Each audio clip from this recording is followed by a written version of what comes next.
Hello বন্ধুরা আজ নিজের জন্য একটা ফোরটেকিং ব্লাউজ তৈরি করছি। আর তার সাথে তোমাদের কয়েকটা প্রশ্নের উত্তর আমি দিতে এসেছি। আমাকে জানো তো অনেকেই বলে যে তুই অর্ডারি মাল কেন করিস না।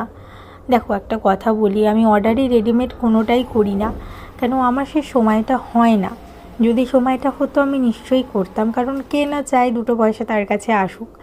বাস্তবে কি নিজের কাজটা আমি যখন খুশি তখন করতে পারি।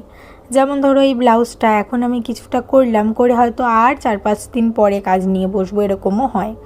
কিন্তু লোকের কাজ নিলে তো আর তা হবে না, লোকের কাজটা আমাকে সময় মতো দিতে হবে। সময় মতো না দিলে একটা বাজে ব্যাপার দাঁড়ায়। যেই কারণে আমি অর্ডার এখন নিই না, কারণ আমার মেয়ে অনেকই ছোটো। হ্যাঁ, তবে যখন এরপরে মেয়েকে স্কুলে দেবো, সময় পাবো, তখন নিশ্চয়ই হয়তো চেষ্টা করবো অর্ডারগুলো নেওয়ার।